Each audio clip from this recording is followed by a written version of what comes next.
राकेश झुनझुनवाला, राधा किशन दवानी, आशीष कचौलिया, विजय केडिया, ये सभी इंडिया के एस इन्वेस्टर्स हैं।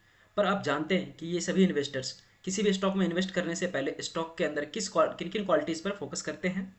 सो वेल, इसका आंसर है सबसे पहले तो ये लोग अंडर वैल्यूड स्टॉक फाइंड करते हैं। सो गाइज, मैं आप सभी लोगों के लिए आज पी रेशियो के ऊपर वीडियो बना रहा हूँ।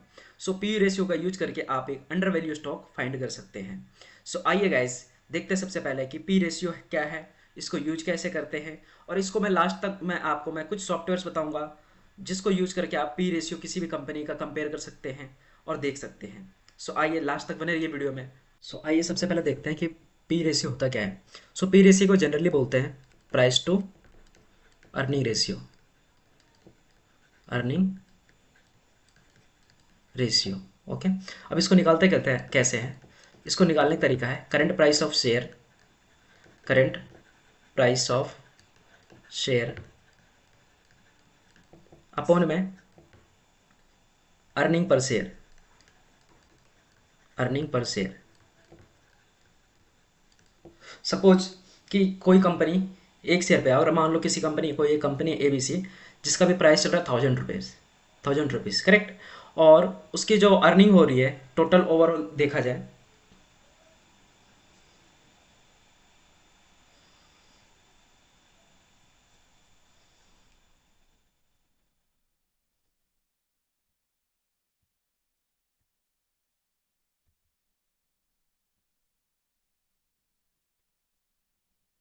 सपोज कोई एक कंपनी है ए बी सी, जिसका करंट प्राइस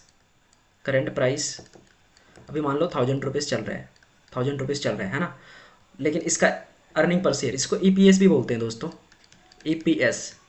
ई पी एस आपको कई सारे वेबसाइट पे मिल जाएगा ई पी एस फाइंड करने का, बट मैं बताता हूँ ई पी एस निकालते कैसे हैं। ई पी एस के लिए जो नेट प्रॉफिट होता है, net profit, net profit upon में number of available share, number of available share, और आप कह सकते हो आउटस्टैंडिंग शेयर, आउटस्टैंडिंग शेयर। तो मान लो कि अगर कोई कंपनी ए बी सी, जिसका भी करंट प्राइस चल रहा है 1000 रुपीज़, करेक्ट, और अगर ये कंपनी 10 करोड़ रुपए कमा रही है प्रॉफिट, 10 करोड़ प्रॉफिट, करेक्ट। सो अगर number of available shares 1 lakh हैं, 1 लाख शेयर है इसके पास मार्केट में, जो कि फ्लोट कर रहा है, जिसमें लोग ट्रेडिंग कर रहे हैं, आप मैं हम सब बाय करते हैं ना। तो वो जो नंबर ऑफ जो टोटल जो शेयर है वो 1 लाख शेयर है ना। तो इसका जो ई पी एस निकलेगा, ई पी एस देखो कितना हो जाएगा। ई पी एस देखते हैं, E P S equal to,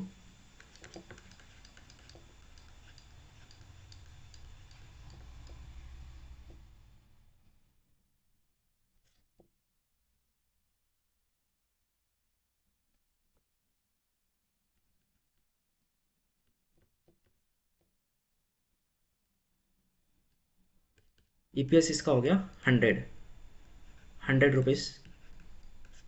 सो ये कंपनी पर शेयर 100 रुपये कमा रही है। आप अगर 1000 रुपये पे कर रहे हो तो कंपनी क्या कर रही है, 100 रुपये कमा रही है ना। तो अगर प्राइस टू अर्निंग रेशियो निकाला जाए, इसका प्राइस टू अर्निंग रेशियो निकाला जाए, तो इस कंपनी की प्राइस टू अर्निंग रेशियो हो जाएगी 1000। यहाँ पर देखो, इस कंपनी की पी रेशियो हो जाएगी 1000, इसका करंट प्राइस चल रहा था, अपॉन में अर्निंग पर शेयर 100 रुपीज़ है। तो कितना हो जाएगा, पी रेशियो 10, पी रेशियो 10। मज़ा आया ये चीज़ समझ के? बताना यार कमेंट करके, है ना। तो पी रेशियो ऐसे निकालते हैं, है ना। अब देखो इसका यूज कैसे करते हैं। अब जनरली पी रेशियो अगर लेस होता है तो ऐसा लोग बोलते हैं कि वो बहुत अच्छा होता है, पी रेशियो कम होता है तो, और पी रेशियो ज़्यादा होता है तो ओवर वैल्यूड होता है, और पी रेशियो कम होता है तो अंडर वैल्यूड होता है। ऐसे लोग समझते हैं, बट रियल में ऐसा नहीं है यार। पी रेशियो को कभी किसी एक कंपनी का देख करके हम अंदाज़ा नहीं लगा सकते कि कौन सी कंपनी अंडर वैल्यूड है या फिर कौन सी कंपनी ओवर वैल्यूड है।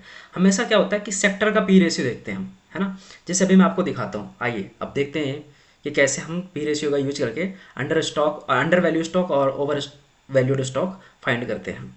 सो मैं स्क्रीन पे आ गया हूँ। सपोज यहाँ पे कोई एक कंपनी सर्च कर लेते हैं, मान लो कि कोई बैंक ही देख लेते हैं, I D F C, I D F C first bank. पहले लॉगिन कर लेता हूँ यार, इसमें कुछ बहुत सारी चीज़ें अवेलेबल ही नहीं है। लॉगिन कर लिया मैं और देखते हैं IDFC फर्स्ट बैंक। देख सकते हो इंडस्ट्री के पी, इंडस्ट्री का मतलब कि ये एक बैंकिंग सेक्टर का स्टॉक है IDFC फर्स्ट बैंक। और पूरे इंडस्ट्री के जो पी है, इंडस्ट्री के जो प्राइस टू अर्निंग रेशियो है वो 10.3 है। और इस कंपनी के जो पी रेशियो है, इस कंपनी का जो पी रेशियो 20.7 है। इट मीन्स कि जो इंडस्ट्री के जो बाकी जो बैंक्स हैं उससे डबल है, उससे डबल है। तो क्या ये इसको आप कंसिडर करोगे कि ये बैंक सस्ता है? हाँ, कंसिडर करोगे इस चीज़ से? तो नहीं जी, बिल्कुल नहीं कर सकते इसे डायरेक्ट हम कंसिडर। आइए किसी और बैंक का भी देखते हैं। सो लेट्स SBI का देख लेते हैं एक बार। SBI, state bank of India. State bank of India का देखते हैं अगर, तो यहाँ पर देखिए कि इंडस्ट्री का पी है 9.28 और बैंक का जो है इस कंपनी का पी है वो 9.83। तो क्लियरली ना तो ये अंडर वैल्यूड है ना ही ओवर वैल्यूड है, क्योंकि आसपास ही चल रहा है लगभग वैल्यूएशन। सो ऐसे हम पी रेशियो को देख कर कंपेयर करते हैं कि कौन सा स्टॉक है ना, कौन सा स्टॉक ज़्यादा महंगा है, कौन सा स्टॉक कम महंगा है ना। और इसको हम कंपेयर करते हैं पीयर्स से। तो आइए देखते हैं एक बार पीयर्स देखिए। अब यहाँ पे देखिए सारे के सारे ये PSU सेक्टर के बैंक हैं, सारे के सारे ये PSU। अगर कोई कंपनी PSU का है तो उसको PSU सेक्टर के बैंक से कंपेयर करोगे। अगर कोई कंपनी टेक्सटाइल सेक्टर का है तो उसको आप टेक्सटाइल सेक्टर के जो बाकी सारे स्टॉक हैं उनसे कंपेयर करोगे। सिमिलरली अगर कोई IT सेक्टर का है तो IT सेक्टर के जो बाकी सारे स्टॉक्स हैं उससे कंपेयर करोगे। स्टेट बैंक ऑफ इंडिया एक गवर्नमेंट सेक्टर PSU सेक्टर का बैंक है, एक PSU। तो इसको जो कंपेयर जो करते हैं वो बाकी सारे भी PSU सेक्टर के स्टॉक से कंपेयर करेंगे। तो बैंक ऑफ बड़ौदा का देख सकते हैं आप 6.63 है, मतलब कि इससे भी सस्ता है, स्टेट बैंक से भी सस्ता बैंक ऑफ बड़ौदा है अभी।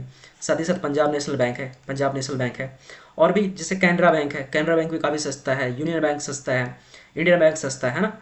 और सबसे ज़्यादा IOB देखो कितना ज़्यादा ओवर वैल्यूड है, ये कितना ज़्यादा ओवर वैल्यूड है। सो यहाँ से आप पी रेशियो को देख करके इस कॉलम को देखो, ये कॉलम पी रेशियो की कॉलम है ये। और ये सारे बाकी सारे कंपनीज के नाम है। सो आप यहाँ से आप कंपेयर करके देख सकते हो। साथ ही या फिर ऐसा कर सकते हो आप कि एक दूसरा वेबसाइट है टिकट टेप। जो लोग जानते हैं वो तो बहुत अच्छा, नहीं जानते होंगे तो ये टिकट टेप पे आप किसी भी कंपनी का, जैसे मान लो एक्सिस बैंक का देखते हैं हम, एक्सिस बैंक है ना। इसके पेयर्स में जाते हैं यहाँ पे, तो देखो पेयर्स में दिख जाएगा आपको, पेयर्स में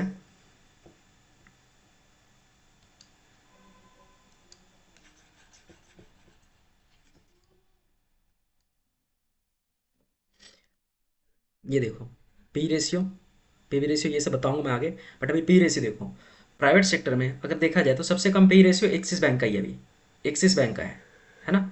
तो हमेशा कंपेयर ऐसे करते हैं पी रेशियो की यूज करके कि कौन सा बैंक ओवर वैल्यूड है, कौन सा बैंक अंडर वैल्यूड है। सो बाकी सब जहाँ भी देखो HDFC बैंक, ICICI बैंक और कोटक बैंक को इतने अराउंड 20 के आसपास जो वैल्यूएशन मिल रही है, तो इस बैंक को क्यों नहीं मिल सकती? अगर इस बैंक को मिलेगी तो इसकी प्राइस डेफिनेटली और ज़्यादा हाइक कर सकता है, और ज़्यादा इंक्रीज कर सकता है इसका प्राइस है ना।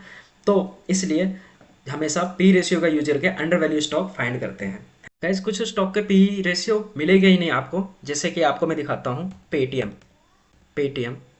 197 कम्युनिकेशन है ना। देखो इस स्टॉक का पी रेशियो आपको यहाँ पे मिलेगा ही नहीं, पी रेशियो खाली है। इसका मतलब क्या है? कोई एरर है? नहीं, एरर नहीं है ये। पी रेशियो देखो, सिर्फ अभी हमने पी रेशियो हमने क्या पढ़ा था? पी रेशियो का मतलब देखो, पी रेशियो का मतलब ये हमने पढ़ा था कि current current price of share और अर्निंग मतलब कि पी रेशियो सिर्फ उसी का निकाल सकते हैं जिसका कि जो प्रॉफिट कमा रही हो, जो कंपनी प्रॉफिट कमा रही हो, है ना। EPS earning per share. लेकिन जो कंपनी अगर प्रॉफिट कमा ही नहीं रही है तो यार ये आप ये जो अपोन में जिससे आप डिवाइड दोगे उसमें क्या रखोगे आप, है ना। जीरो तो रख नहीं सकते, जो लोग साइंस के स्टूडेंट उनको पता होगा कि जीरो नहीं रख सकते हैं, है ना। तो इसलिए जो स्टॉक अभी भी नेगेटिव में है, जैसे पेटीएम का अभी तक प्रॉफिट में नहीं आई है, प्रॉफिट पेटीएम अभी नेगेटिव में है, तो पेटीएम का क्या होगा? आपको पी रेशियो आपको मिलेगा ही नहीं, या फिर कहीं पे मिलेगा तो नेगेटिव में मिलेगा। साथ ही अभी जैसे स्विगी का IPO आ रहा है तो इसका भी पी रेशियो नहीं मिलेगा, क्योंकि ये कंपनी भी क्या है, अभी तक नेगेटिव में ही है, प्रॉफिट में आई नहीं है ये कंपनी। तो इसका भी अर्निंग पर शेयर नहीं मिलेगा, ना ही आपको पी रेशियो मिलेगा, है ना। सो पी रेशियो अगर नेगेटिव है, इस इट मीन्स ये कंपनी प्रॉफिट नहीं जनरेट करे बट लॉस मेकिंग कंपनी है। सो ऐसे कंपनी से दूर रहना है ना, ऐसे कंपनी से। एक बार फिर से दिखा देता हूँ मैं स्क्रीन पे कि कैसा दिखेगा आपको। ये देखो, जो स्टॉक्स प्रॉफिट नहीं जनरेट कर पा रही है उनके में ऐसे ये ब्लैंक दिखेगा, ब्लैंक यहाँ पर देख सकते हो, है ना। सो आई होप गाइस आपको मज़ा आया होगा इस वीडियो में, है ना। कमेंट करके बताना यार कैसा लगा ये वीडियो। और ऐसी अभी फंडामेंटल सीरीज़ की और भी काफ़ी सारी वीडियोज़ लेकर आऊँगा मैं, काफ़ी सारी। तो आप भी बताना कि आप कौन कौन से पैरामीटर्स है, कौन कौन सा इंडिकेटर्स जिसको यूज़ करके आप किसी भी स्टॉक की फंडामेंटल एनालिसिस करते हो, कमेंट करके जरूर बताना यार गाइस। सो मिलते हैं नेक्स्ट वीडियो में, तब तक के लिए बाय।